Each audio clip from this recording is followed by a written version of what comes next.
We are 16 inches from the bottom of the bumper to the floor.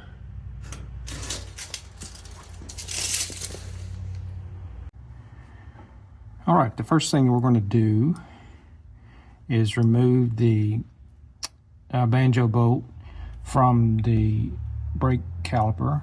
So we're going to take the caliper completely off. So obviously anytime you break the line, you'll need to bleed the brakes afterwards, but a job like this, bleeding the brakes should be the last of your worries. So we'll start there, and then the first thing we'll do after that is take these two bolts out here to get the caliper off right here, and that's going to be a 3/8 Allen, and it seems like 11 millimeter socket fits best on the end of that, so that's what I'm going to use to get that bolt off.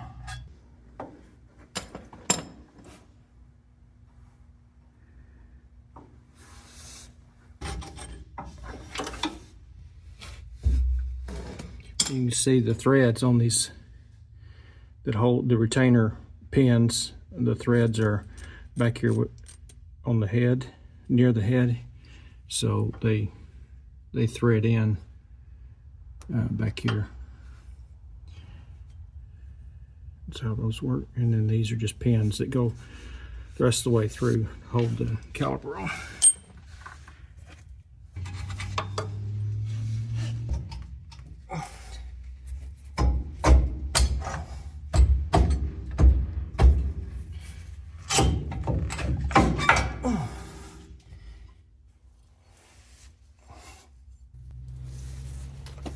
Alright, so all we're going to do next is take our screwdriver, and I've already got it started, but just put your screwdriver pry bar in the middle of this dust cap and the rotor,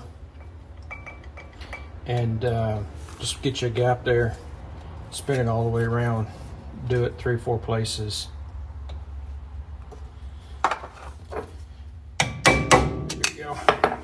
And then once you get a gap in there, you should be able to just pry it off.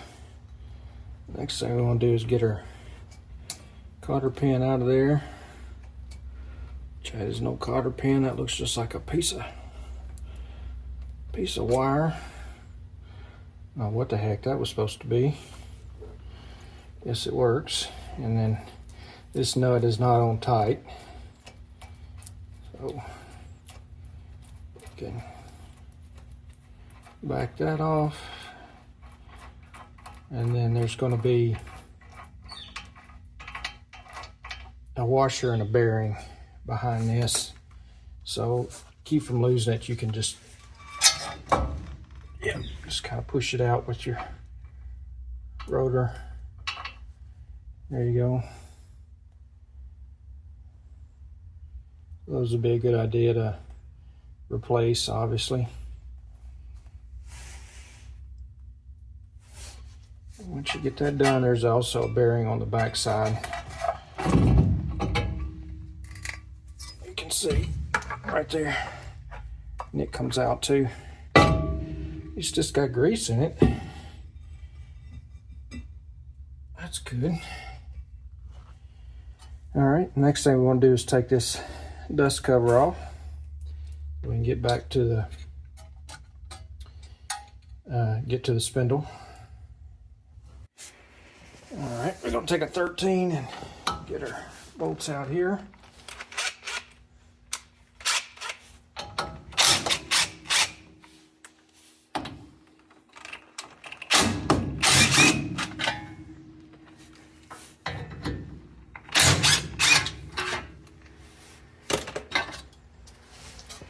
All right, the dust cover off. So now, to get the spindle off, we got 3 points we need to undo. We have this nut right here that's holding the tie rod end on, and then we have the nut. You won't be able to see it with a camera angle, but there's a nut on the on the bottom side of this for the upper ball joint, and then there's a nut down here for the lower ball joint.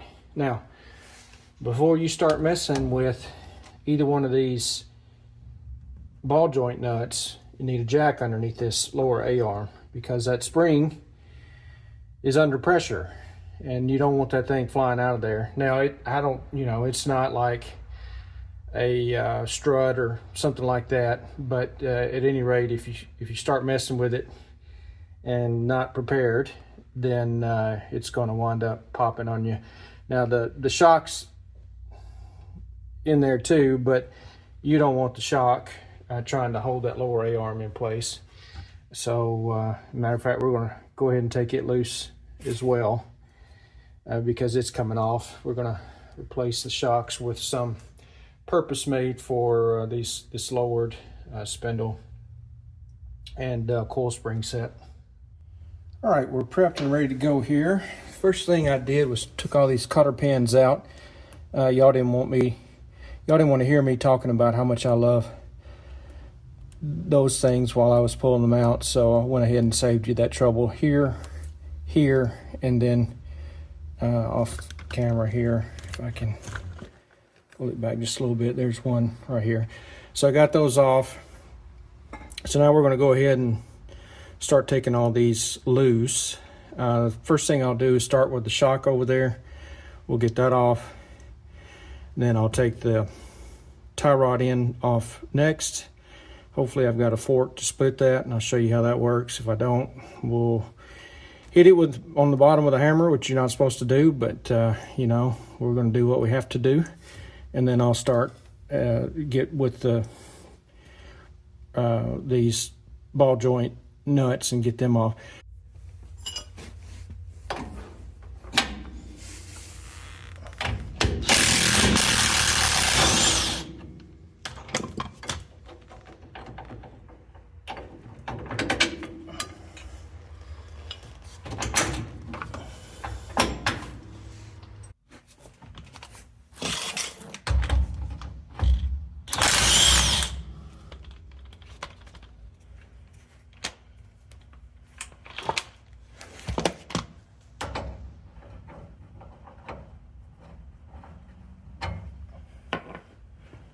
One thing you can do, you're not supposed to do this, but one thing you can do,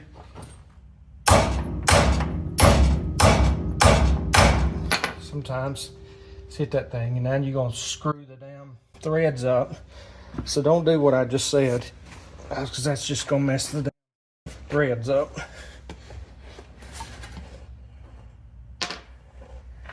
Just like what I just did.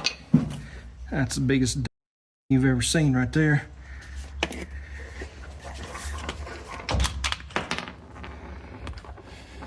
If you're gonna hit it like a dumbass, at least hit it with it all the way on the threads and not just part of the way on there like what I just did. So screw them up on there at least. And see, now it won't even go up on the thing. Don't do this. Just don't do it. It's just stupid.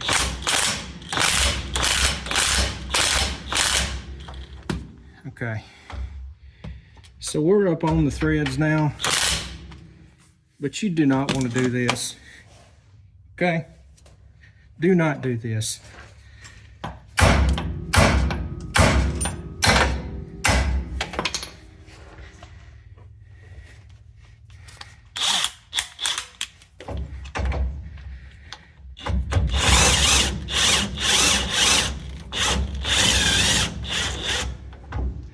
See the ball joint spinning now, or the joint up in there spinning.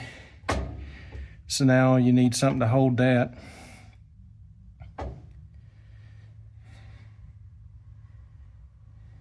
It's not supposed to spin.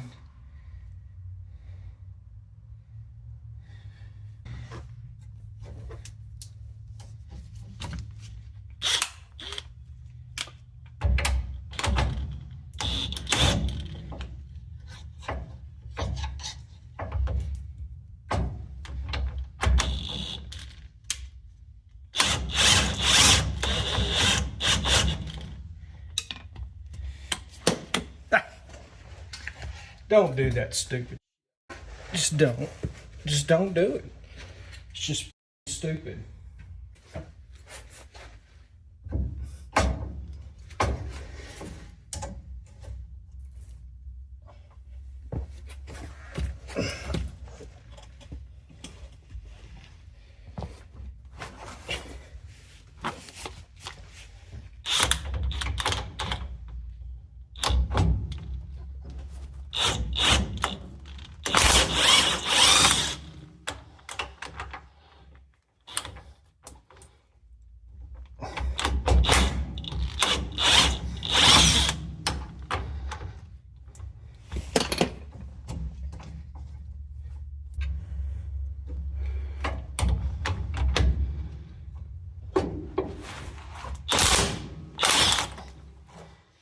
Don't do that. Just don't do it.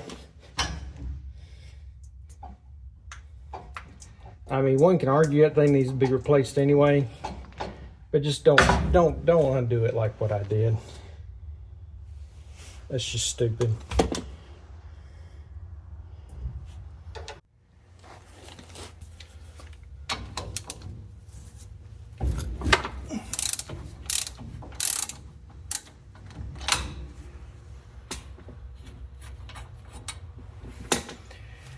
Now at this point, what should happen is I should be able to let this jack down easy, and the pressure that's on this spring should push that A-arm or this ball joint out of the spindle.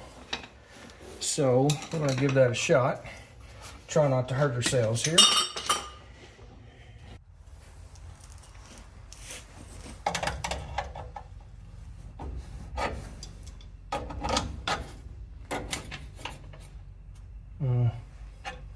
That's not a good sign. Okay. Yeah. So the ball joints are still holding on. So what we need to do is we got to get something in between here and here to separate that. And usually there's something called a ball joint separator. I'd like to think that I used to have some, but I do not know where they're at. Sometimes you can work a pry bar in there. We'll try that. I cannot find my ball joint separator. Let's see if by chance I can get this in there. Pry bar.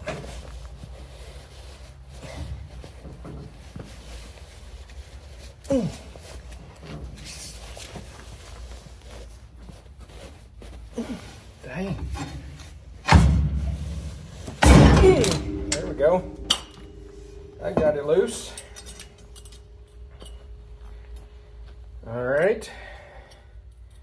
That is the top. So with the suspension up in the air like that, I got to thinking that spring don't have hardly any pressure on it at all. So there's no danger of it flying out of there. Matter of fact, if we grab it, it's probably loose. Nope.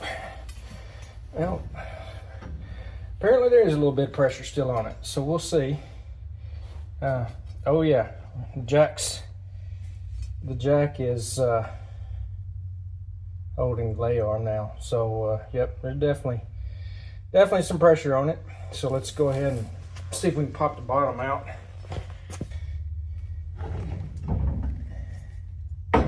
No, it is not loose. Not a whole lot of room.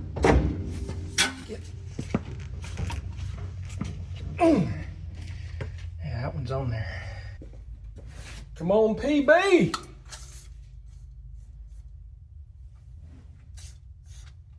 There's some of that PB action.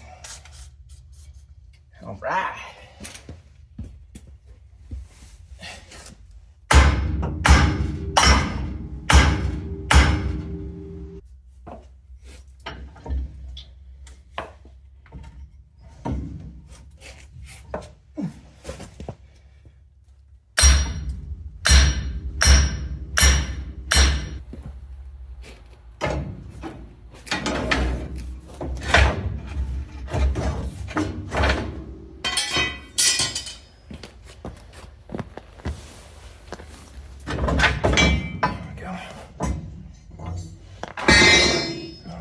so that's out.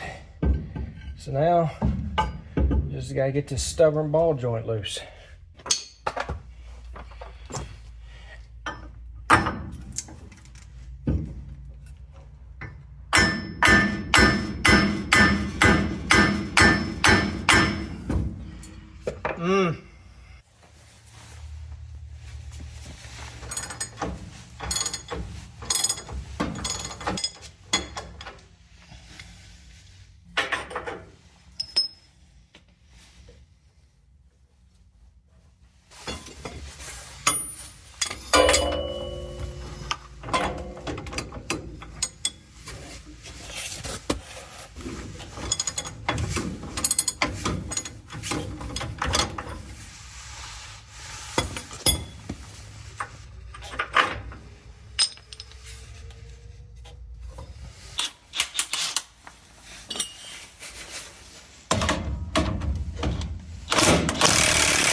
Yeah, I'm not going to reuse that.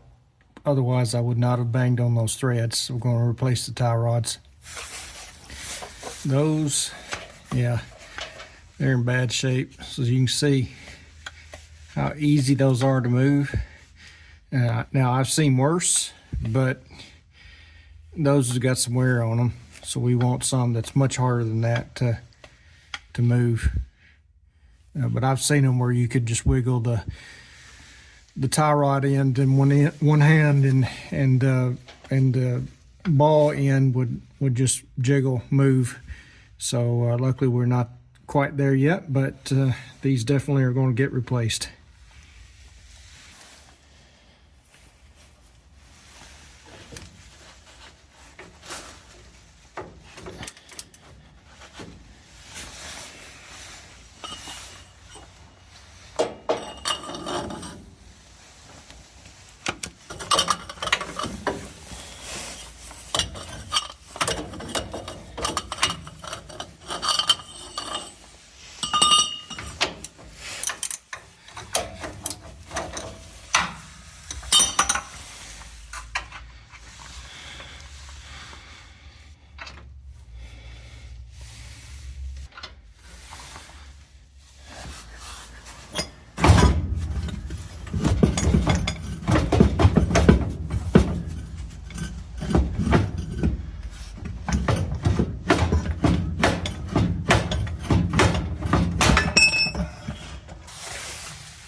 All right, that's it. The upper A-arm is off, the lower A-arm is off, the shock is off, the tie rod end is off, brake line unhooked from the upper A-arm. We're all set, ready to start cleaning parts.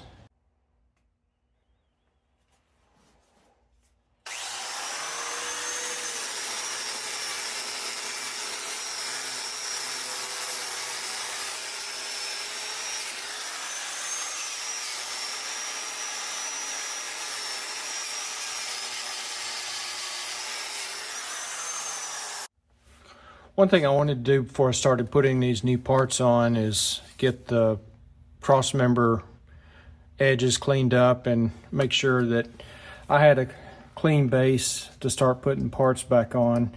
So I took a wire brush and cleaned up what I could on each side a little bit, sprayed it off with some cleaner, and then went back over it with some rusty metal Rust-Oleum primer, and I just brushed this stuff on, not looking for anything spectacular here, but something better than just a bunch of grease and grime rust built up on the thing, providing some type of big contrast with all the new parts that I'm about to put on it.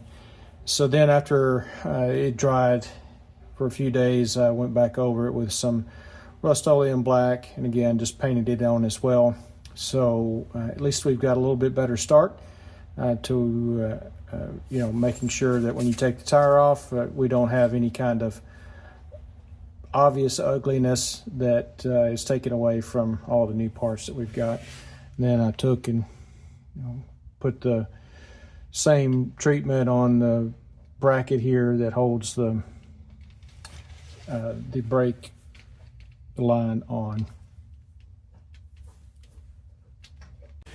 Okay, I'm going to put the shims back on here like they were because I'm no front end alignment person. And then we've got this piece that goes on the end like so.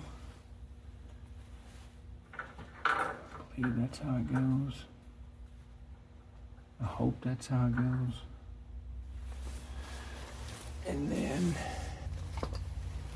put this on here like so.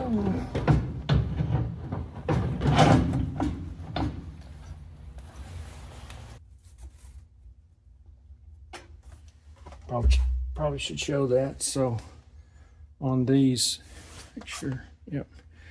On these you can see they've got a rounded top on one side, and you want that to go out. So that's the locking mechanism. All right, before we put this lower A-arm on, I don't know why it didn't come already installed, but the grease fitting for the lower ball joint needs to be screwed in.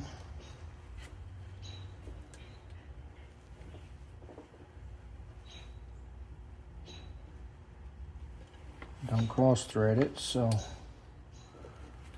I'll make sure it goes in hand tight, which it did.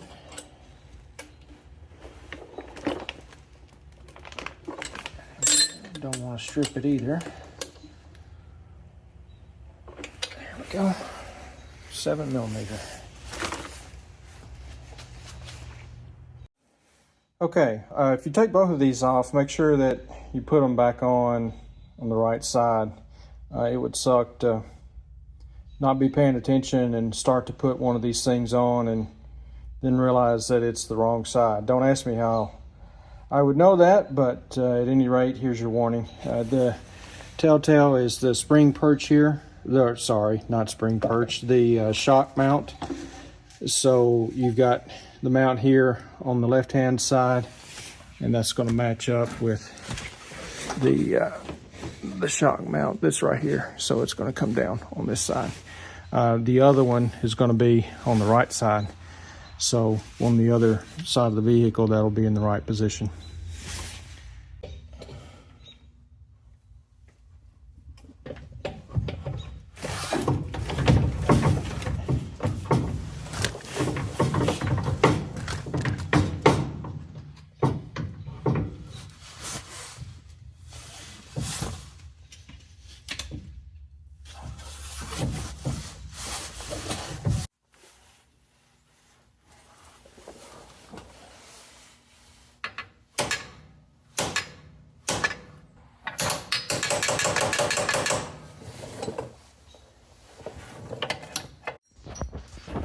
Okay, we've got the one control arm in.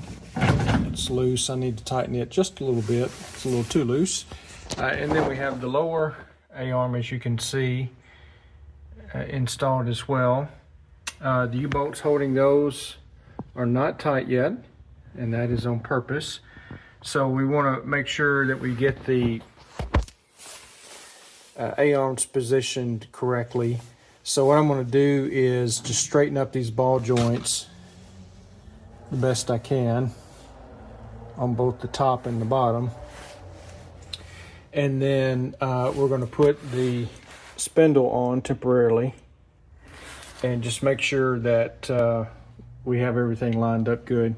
And then once I get that done, then we will tighten everything up in terms of the upper A-arms and those U-bolts there holding the lower A-arms on.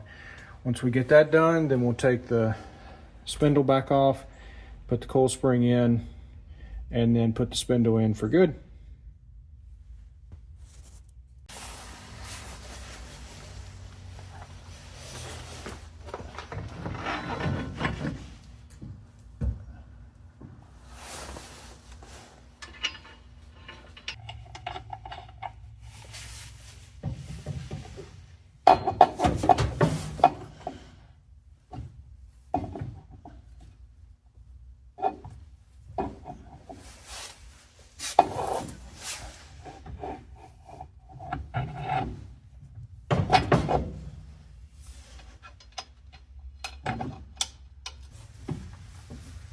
All right.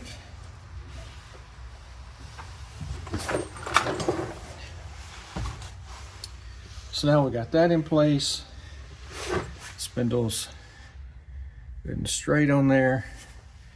I believe we can lock everything down in terms of the A-arms, get them tight, and then again we'll take the spindle back off, put the coil spring in, and then put it all up for good.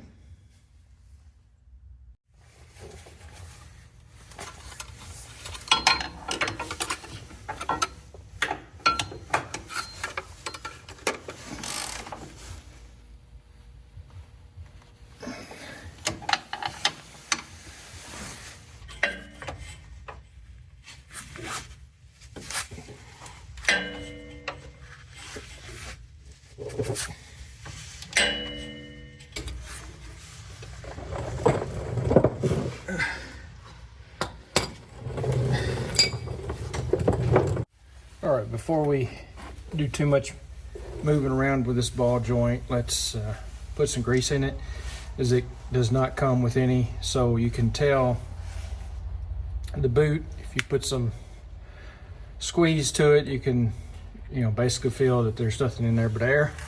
All right, so get you some good grease that is specifically for ball joints. I think in this tube is specifically Lucas oil, which I tend to like. So we're going to put it up on the fitting, make sure we get it in there good. So let's see if we can just hold it. That'll be fun, but I don't know what's going on there. So then we're just going to start pumping grease in it, and we don't want to keep putting so much grease in it that it bulges out, start squeezing out of the boot. So what we want to do is just kind of gauge, and you can see this is still real easy to squeeze, so you can tell that it doesn't have, it's not full of grease yet. So I'm still pumping.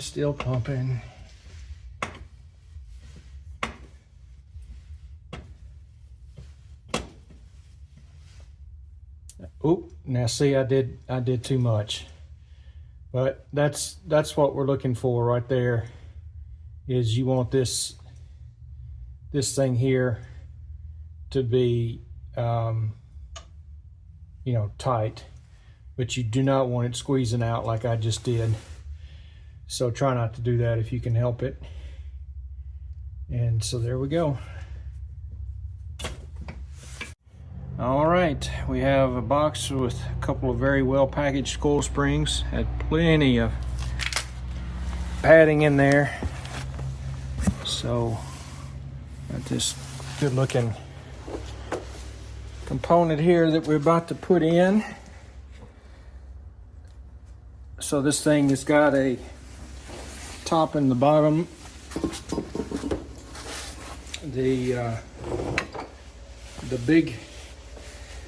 big side goes down and the little coil goes at the top. So now we're just going to see if we can get this thing opened up enough to get the coil spring in.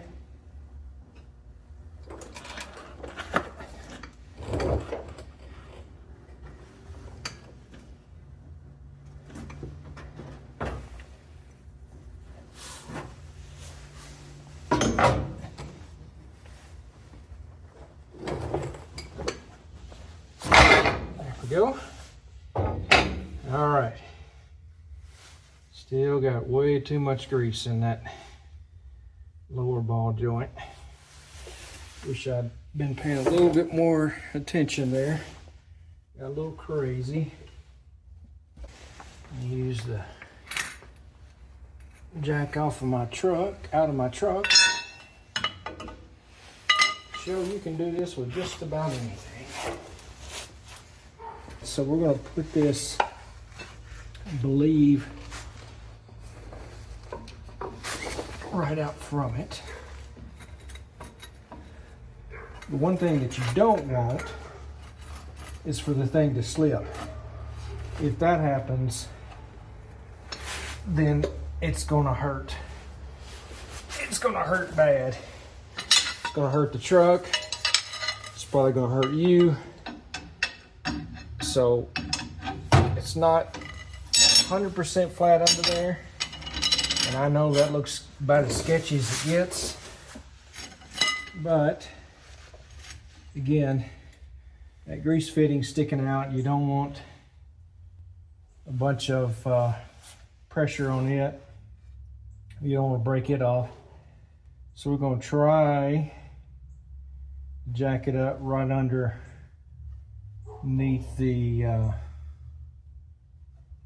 portion right beside it, and as this thing goes up it should flatten out in terms of the surface. So let's hope we can get there before the thing decides to fly out from underneath it. So I am going to stand way outside of the blast radius. We'll move my new creeper. Anything to happen to it.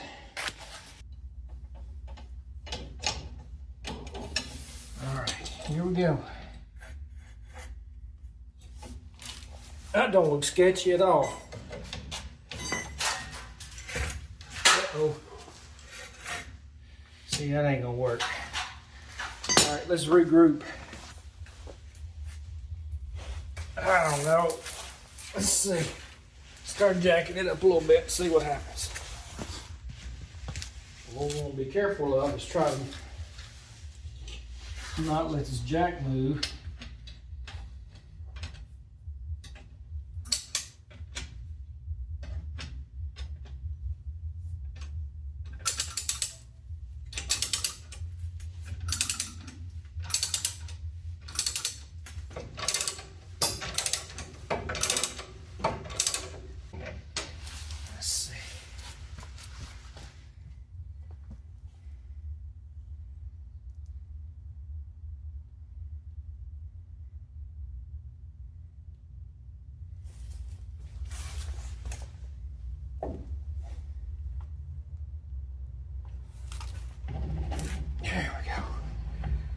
All right, let's see if we can get this started in here without this jack flying out and killing me.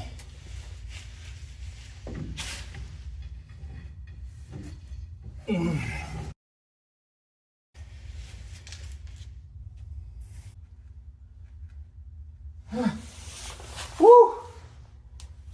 All right, let's see if we can get a socket on that.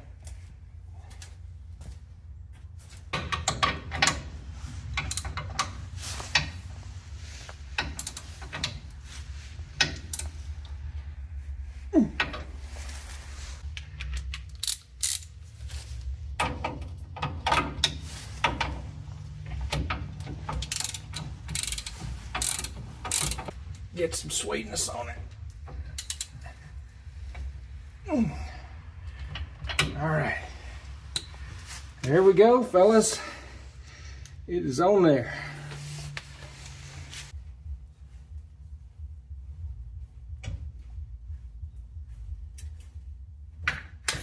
All right.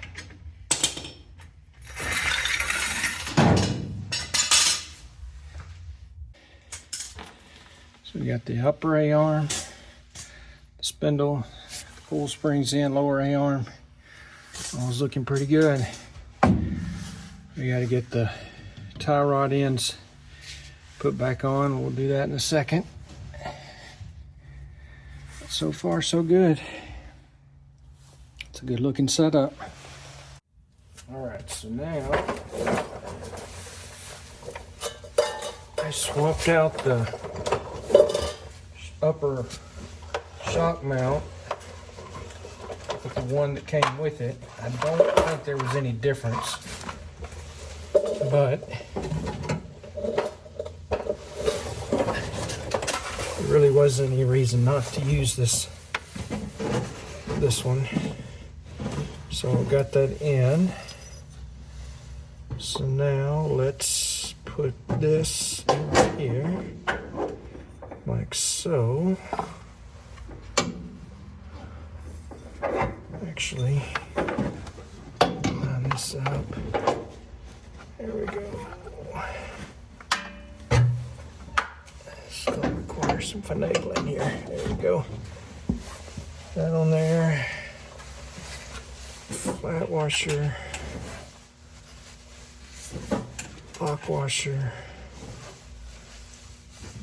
And the nut. Okay. So we'll tighten that up. And then also have to find, this thing did not come with the bolt to put the lower shock in, so I'm gonna have to find that. I don't know exactly what I did with it at the moment, but we'll figure it out.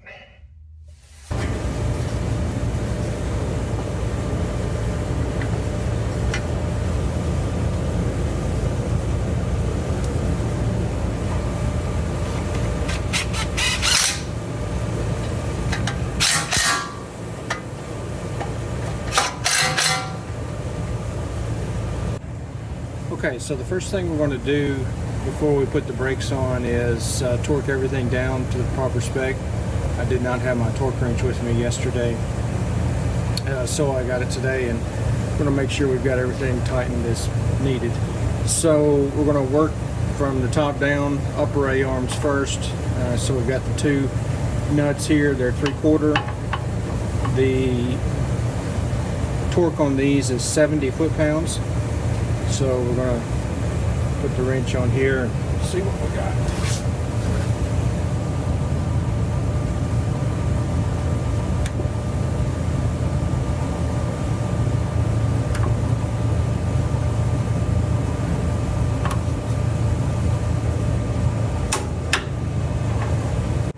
All right, next we're going to do the upper ball joint.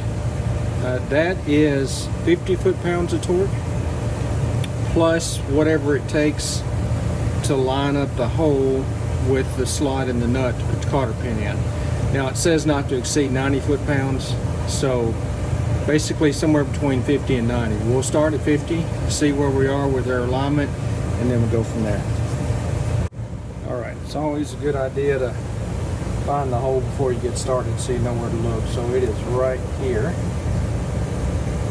and I cannot get the pin in at this point because the nut's not up on there enough.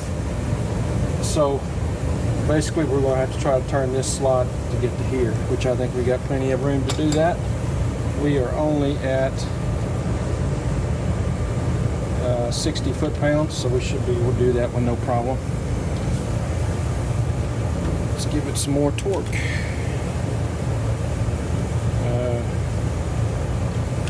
We're at 70, so let's go to 76.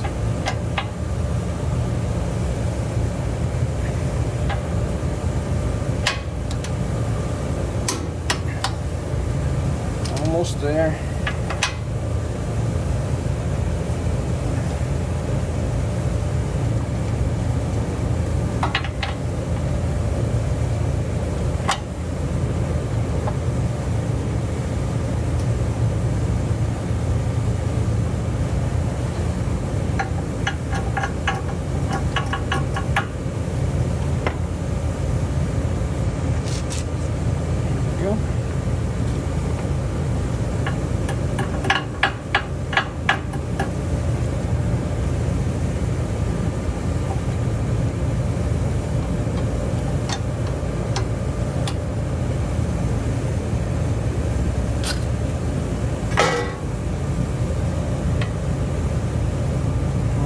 That wound up being about 80 foot-pounds, so we're well within spec there.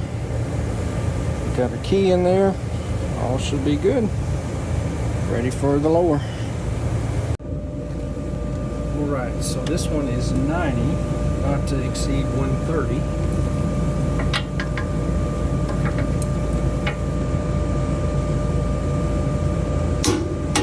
Alright, that's 90.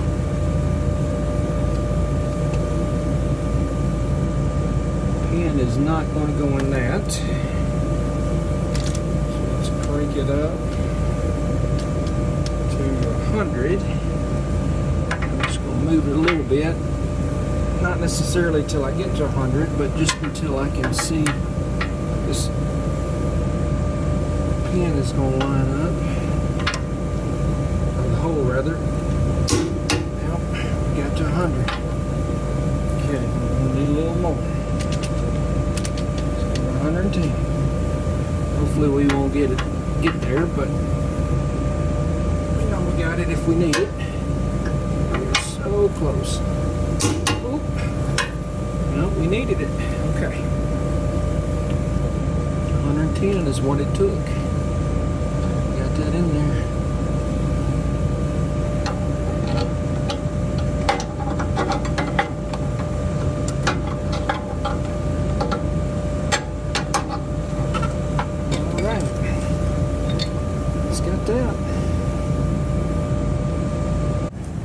Okay, these lower control arm U-bolts are 85 foot-pounds.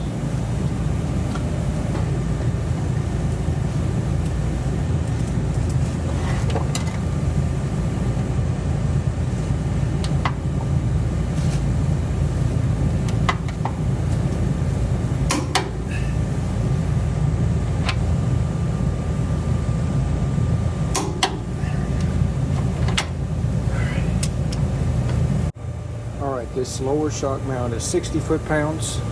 Now I can't get my torque wrench on the nut side the way I put this in. Probably should have turned it around, the nut that is, bolt, so I can get my torque wrench on. Maybe I should do that instead of turning the head. I was going to say it won't be as accurate because I'm going to be turning the head of it, but there's really no reason unless that bolt's too long.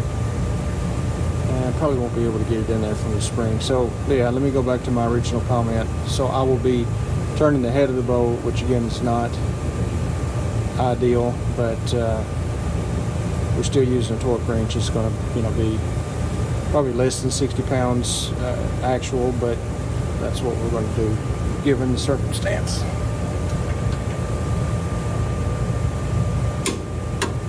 There we go.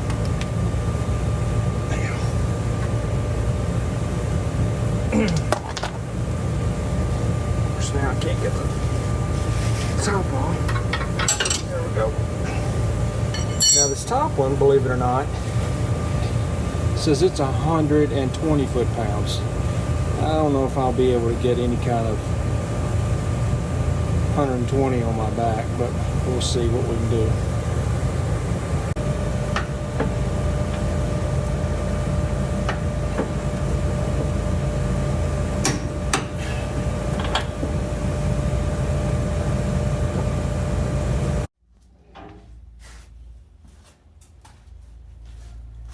Okay, the first thing we're going to do is check our bearings to make sure everything that we think we got is what we actually wound up with.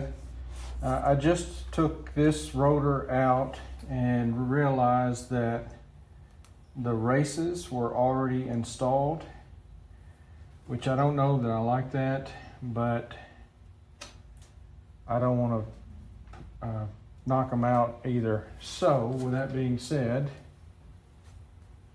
we are going to forego the races and make sure that these things work as expected. So the back one is much bigger than the front one, of course, because the spindle is tapered. So we're just going to take this and just do a test fit in there, and it does fit, so we're in good shape on that front. And then there is a seal that goes in behind this thing, so that looks good as well. We'll just keep that back here in the box, and then let's flip this thing over. Make sure that we got the same situation over here. Well, here's the front bearing. That fits in there as well. So we seem to be good there. Last thing we need to do is check the shaft itself to make sure that both of these bearings fit. So let's go over to the spindle. Okay, so rear bearing.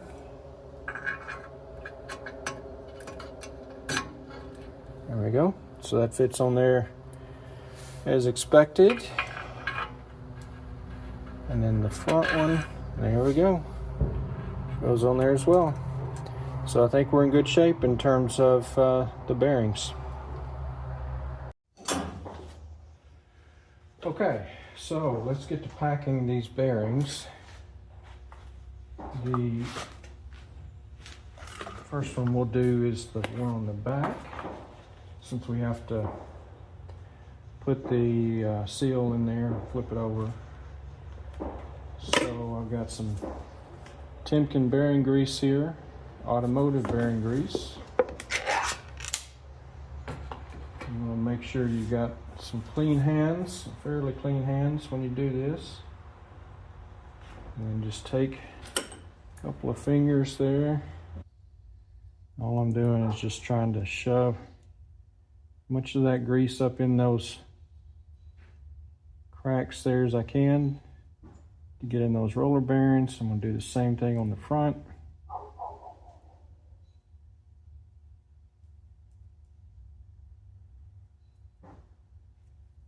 Pack that with grease as good as I possibly can.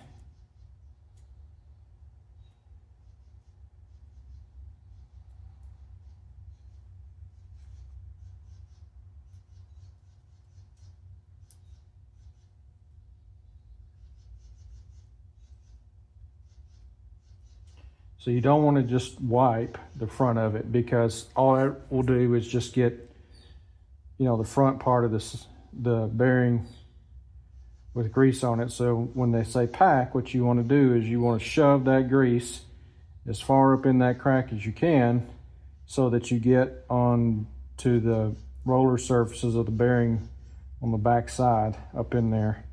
So just want to literally pack that grease. You want to do that all the way around before you ever start trying to wipe the grease off of the face, because that grease on the face may look like it's well greased, but unless you get it up in there where it really needs to be, then you're not going to have a bearing that's going to last for very long. So we're going to keep going at it here until we feel like that we got all of it packed in there as best as we can. I'm going for a well-packed bearing.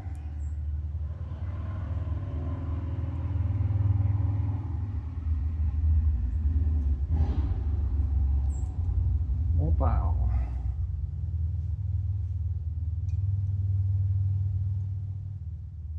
There we go. So I tell you what, let's go ahead and pack this other bearing, and then we'll just stick it in the race for safekeeping. And then I'll clean my hands up a little bit and we'll, oop, what am I doing? I don't know what I'm doing. So here's what we're doing. We're just packing that in there. See how we're just putting it on the top there, and then we're just pushing it in there. So get me plenty there. Push it in that crack. There we go. Push it in that crack. All right. And if you don't have a mess all over your fingers, then you probably didn't do it right. Okay. So the next thing we want to do is we're going to drive the seal in.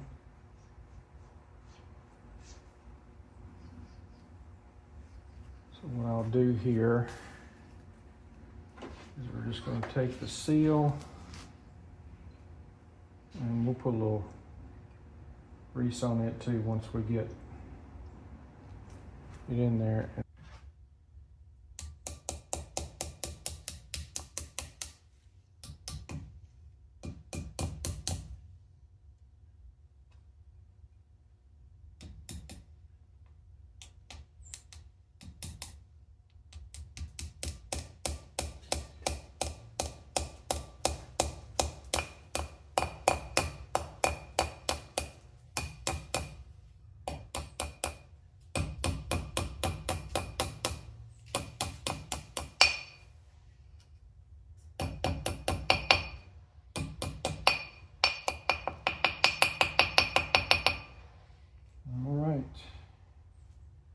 That should do it.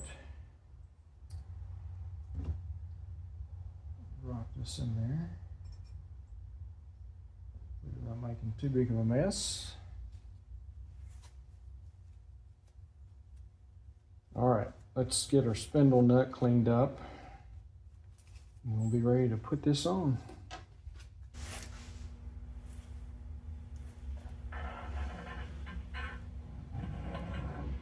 Oh, don't let the bearing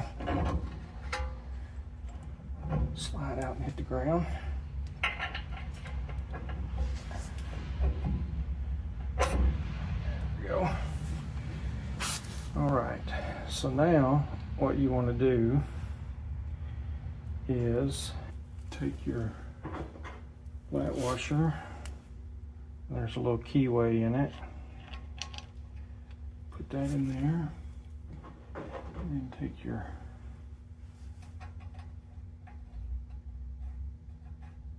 nut. Now,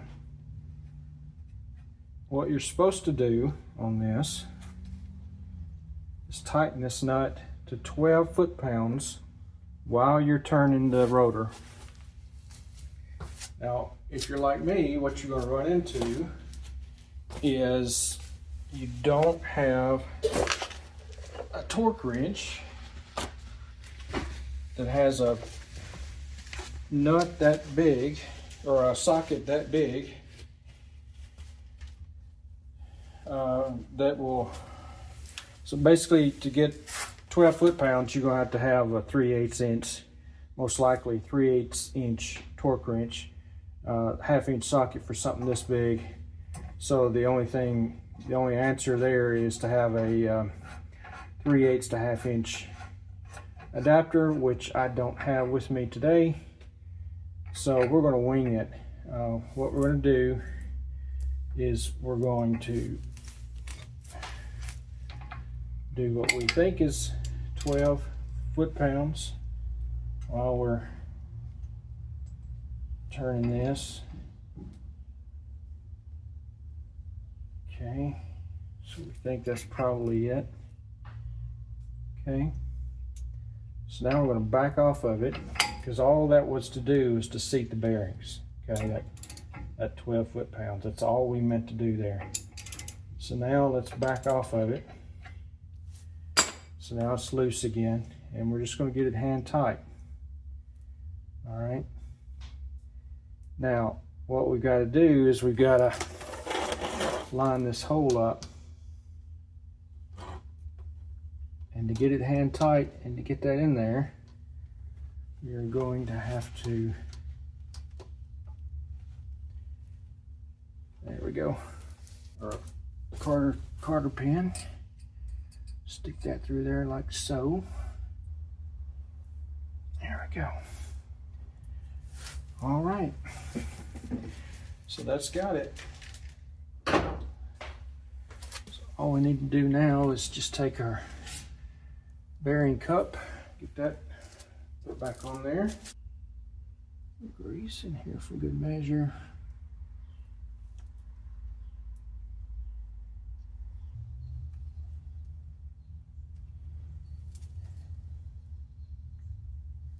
Put our dust cap on there. And you should be hitting that with something soft. I'm not sure that an aluminum mallet fits that.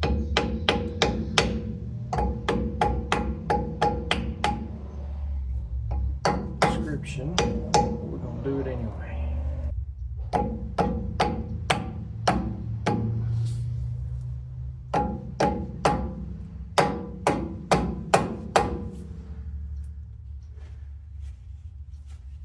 There we have it.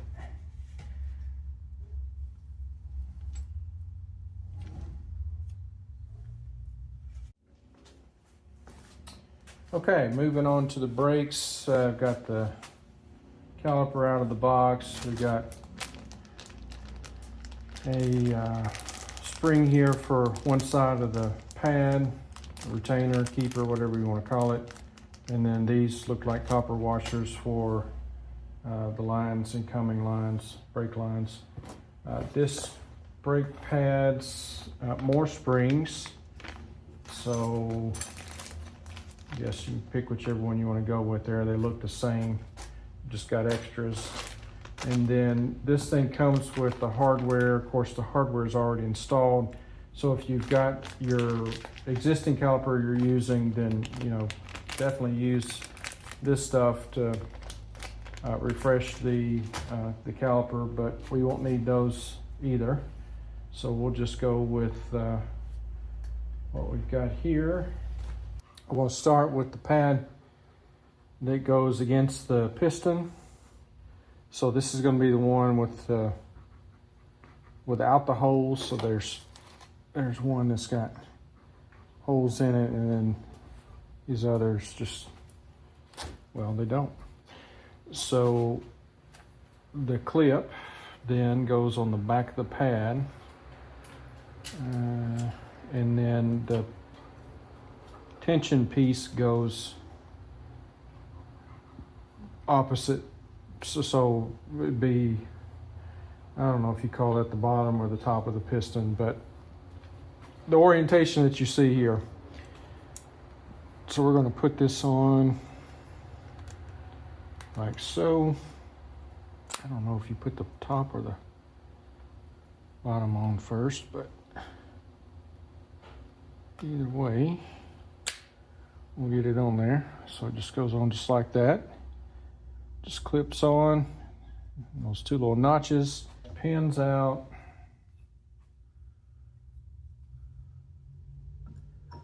Just down in here like so. All right, and then this one just falls in here like so. And then where it fits, if you will, is this piece right here just fits right in. So you see here, you got two flats and just that up on there like so. So now the trick is to hold all this in place. Put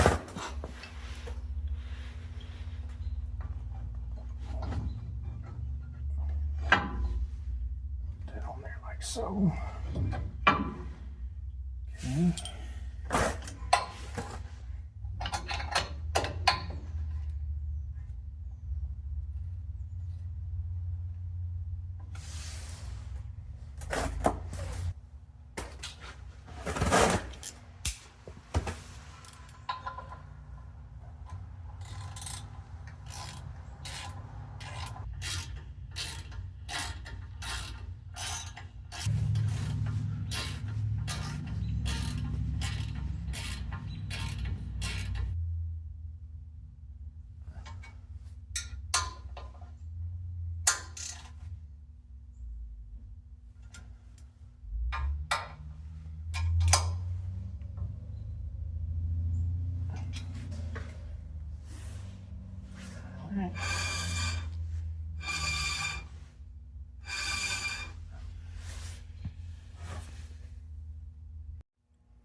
All right, let's assemble some tie rods.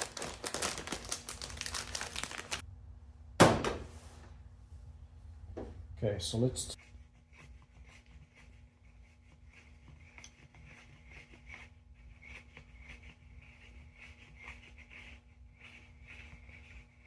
all right.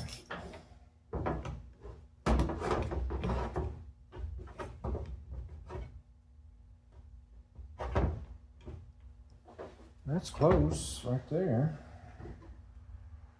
Okay,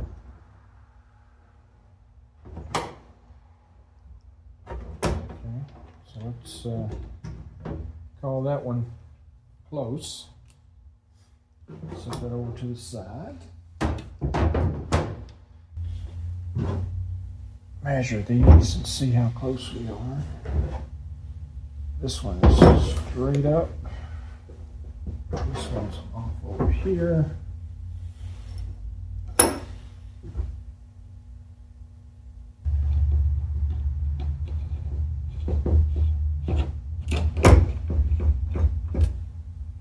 we go.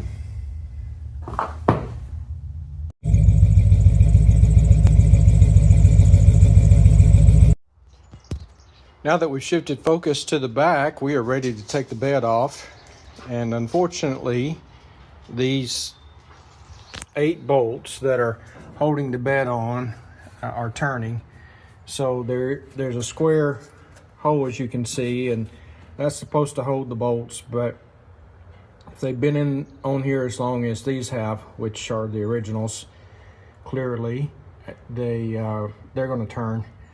So what you have to wind up doing is grinding the head off. Now what you see here, what I've done is I've accidentally hit the bed a couple of times with the grinder, so try not to do that. I did a little bit better job on this one. So as you can see, I'm starting to get the head off. So what I do is just take the grinder, and I'm going to do a crisscross pattern, do one this way and then one this way, and then hopefully take the 4 sections off. There is 2 more things that we have to do. We have to disconnect the tail lights, which I've actually already done. I'll get up under there and show you where that pigtail is at. And then you want to remove the rubber hose that goes to the gas tank inlet. We'll just leave everything else in place. So yeah, hopefully I can just take off 3 in this case. Yeah, one. I don't know what's going on. Oh, these are the stoppers. Sorry. So looks like there was 4. 1, 2, or excuse me, 3. 1, 2, and 3. This one's gone. So maybe if we're lucky, we're just gonna, yeah, we're gonna take off 2, and then that's all we need in order to get the bed or the gas filler neck loose from the bed. So 8 bolts, a pigtail, and the gas filler neck, and we should be able to set this thing off.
All right, let's see what we got here. A bag of bolts. There's some stops, bolt stops.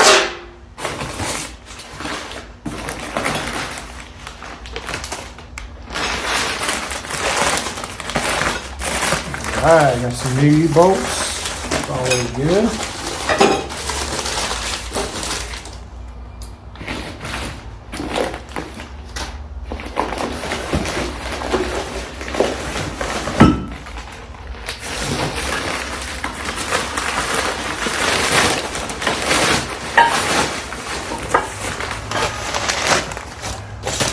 Oh boy, these bolt in. Okay, got some holes to drill. That'll be fun.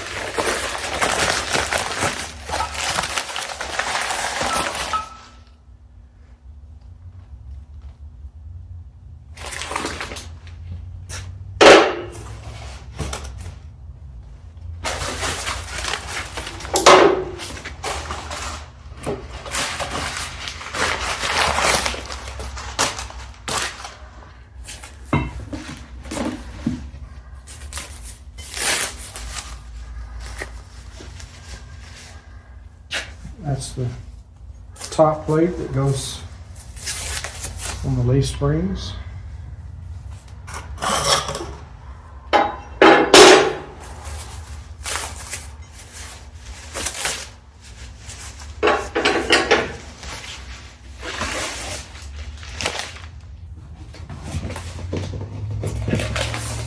Got the instructions. And then here's a very important template. All right, that'll be good.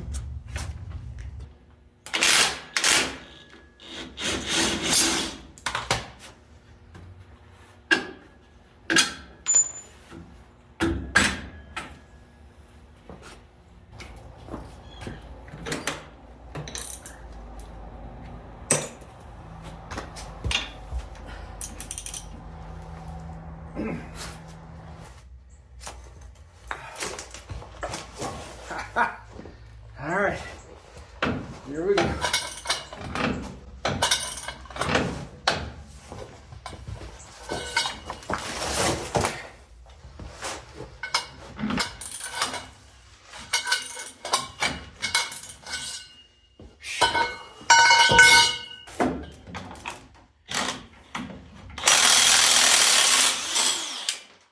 All right, that is it. One down.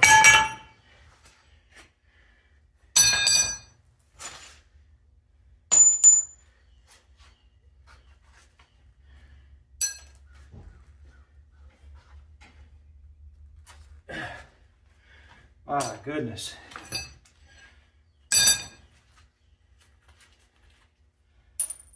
That's what's holding your rear axle on. It's four of them bad boys. Whew. Okay.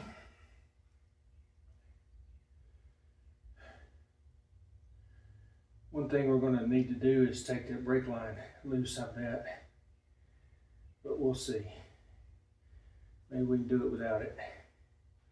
Hopefully we're going to take the leaf springs off on both sides and just pick the leaf springs up and stick them underneath.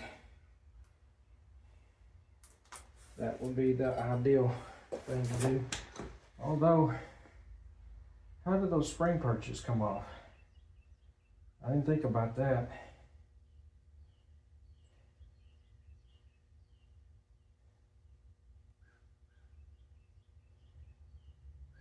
I bet we turn the axle around.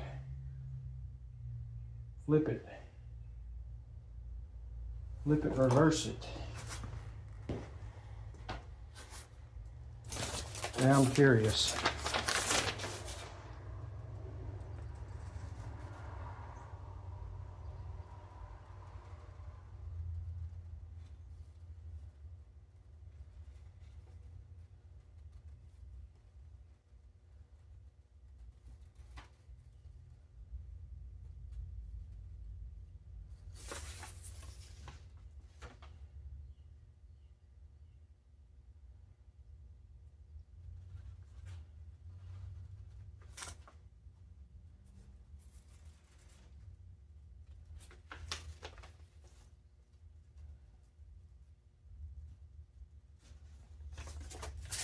Oh, there's new saddles. That's right. Okay. My goodness. All right.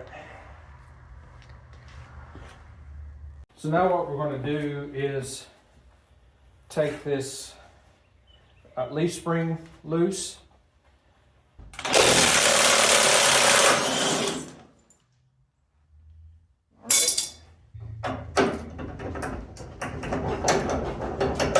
There we go.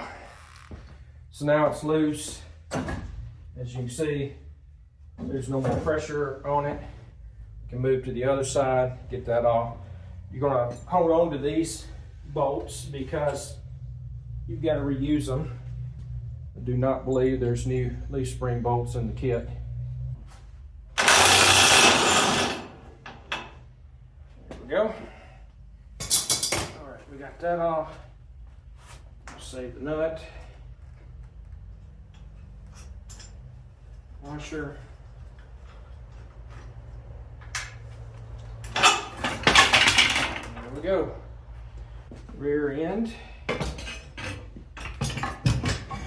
Well, so let's do this.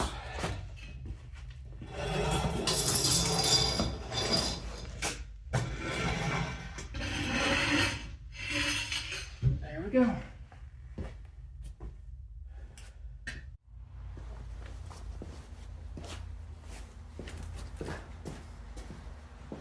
All right, right here is where we've got a C-notch in this area, and this brake line, as you can see, is kind of in the way. So there's a nut right, or a bolt right there, threaded through the frame, that we need to take out. So I'm gonna hit it with a little PB.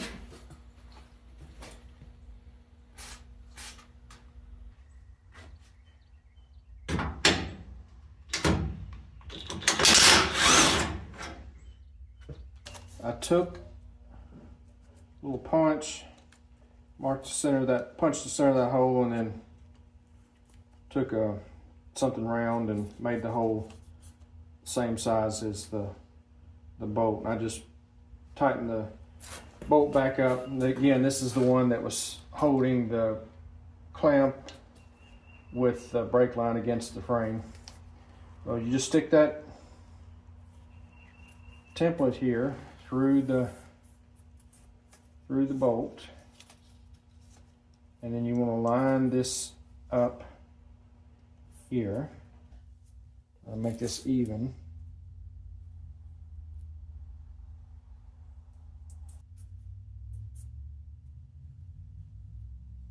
Okay.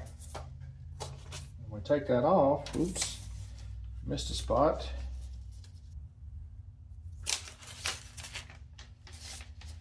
All right, there we go.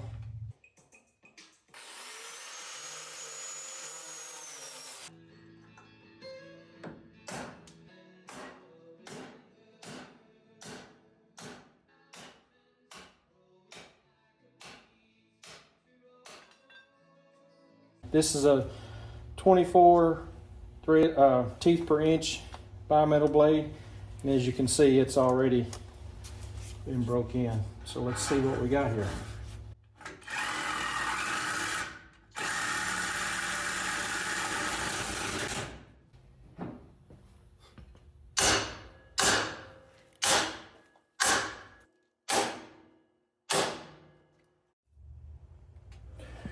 All right, got that one in. As you can see, that is a lot cleaner line underneath here versus this side. See how I got my sawzall off going cockeyed. So we'll still get enough meat on the frame to get that hole drilled. And this one did turn out to be a lot better in terms of the gap. That I can certainly live with. It looks pretty good. So we'll get the holes drilled, get the bolts put in. Okay, we've got our 1/2 inch bit. Of course, 1/2 inch drill to handle the bit. We're just going to use the holes that are in here as the guide, and we'll get these drilled. You want to use the the variable in the variable speed drill name, because if you run this size drill bit wide open, you're going to heat this cutting edge up to the point where it'll change a property, and essentially it'll get hot and won't cut, and then you'll have to cool it off and probably resharpen it. So if you'll just, I don't know how many RPMs, but a couple hundred, 300, in this case, slow is fast.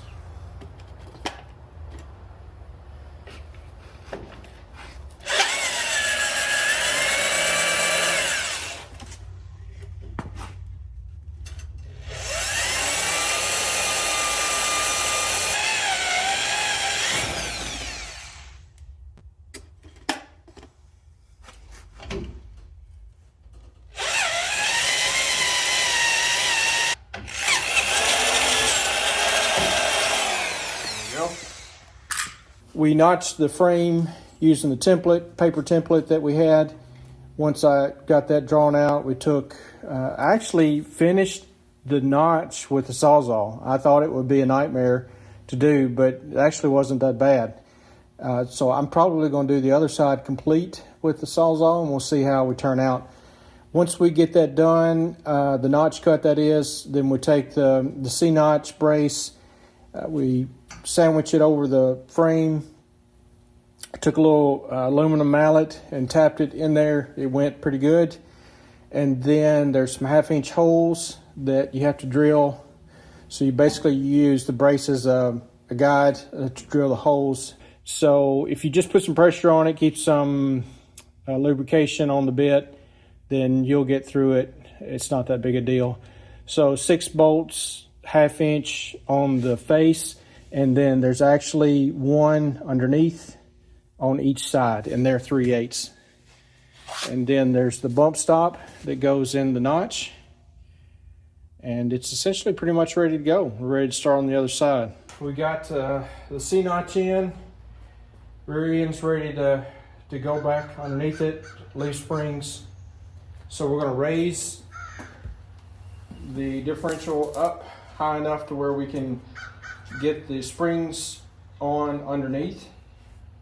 We've got a new mount.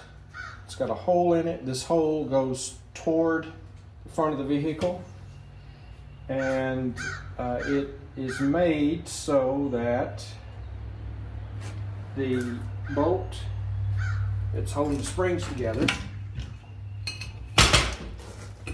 in the center will go right down over it, just like so. And then the axle is going to sit in here, bolted up with new U-bolts, and we are ready to go.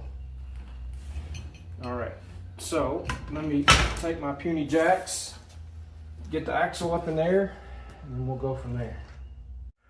Okay, so let me tell you some things that I did that I would recommend not doing so you won't repeat the mistakes that I made. First of all, it says do not tighten these up at the beginning when you put the springs underneath there. You're supposed to stick the bolts in there, you can put the nut on it, but you're not supposed to tighten it up, which I did. If you do that, then these things aren't going to be able to move, and you need those to move in order to get the axle placed.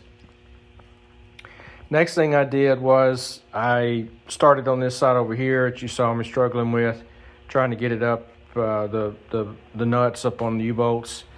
Once I got that one done, I started wrenching down on it, and then just happened to look over at this one, this side, and it was nowhere near where it was supposed to be, and I couldn't get it to move. The new spring mount here, again, has that nut that's the springs are held together with. There's a hole, and that hole was nowhere near where it needed to be. It needed to go that way toward the front of the truck, probably a good 1.5 inches, maybe 2 inches. I still have the drive shaft connected, which I did not want to unhook. I wound up doing that anyway, and then of course once I got that undone, then I was able to scoot this side over and get everything lined up. I got the U-bolts drawn up, and then I was faced with trying to get the drive shaft back on, which I couldn't. It was back to basically about right here, and I thought, this is just not right. And I got to thinking about what it could be, and the only thing I could come up with was the axle wasn't at the right angle. It was hanging all the way down, and with those bolts loose, of course, then this was hanging down here, and basically the axle was just hanging down, drooping down a whole lot further than it should be. That was keeping the drive shaft from going in. So what I did was put a jack underneath and started jacking it up until just where the truck was about to raise up, the frame that is. And then I got back over here and looked at the gap, and it was exactly where it needed to be. So that's the story, is make sure that you follow the directions, and then of course I'm not sure that jack deal underneath the axle was in there or not. I have to go back and look. But if you are trying to figure out why in the world it's not going together, most likely it's because of the axle hanging down and not in the right position.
Okay.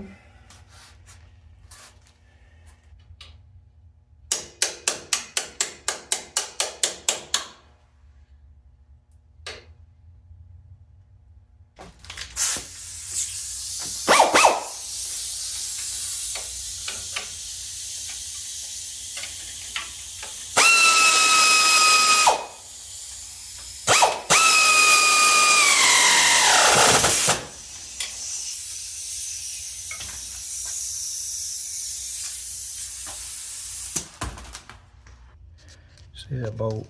It's right against that U-bolt.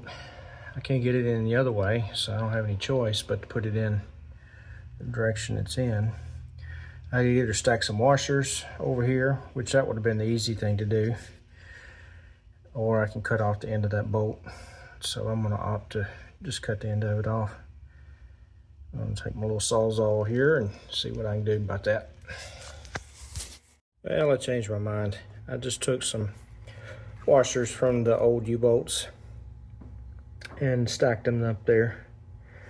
And as you can see, I've got clearance on this side now. So I've done enough hard stuff today, so I just decided to take the easy way out. It's all good. All right, so there you have the completed side. U-bolts are in, shocks there. We are done with that side.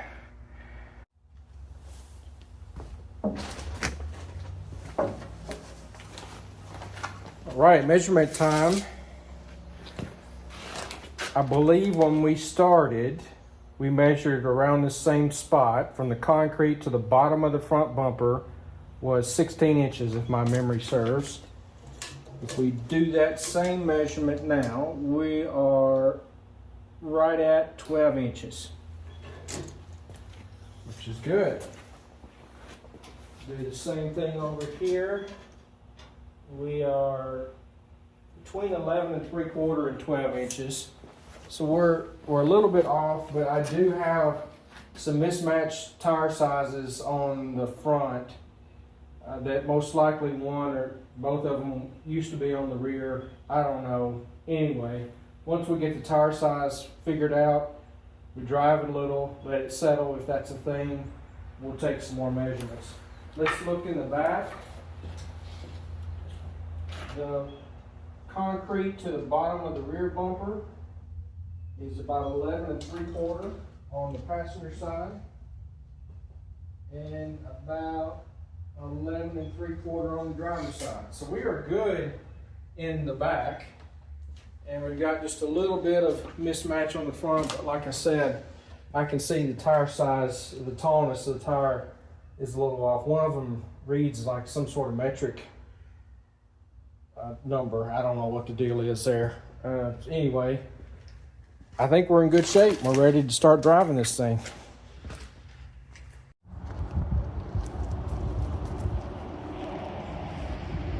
All right, guys, as you can see, that river is rolling from the rain that we got last night.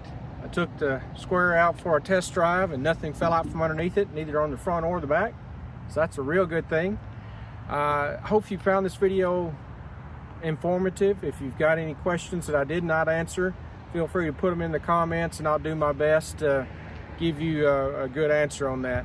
If you like the video, please hit that button, and subscriptions are welcome as well. Thanks. See you on the next round.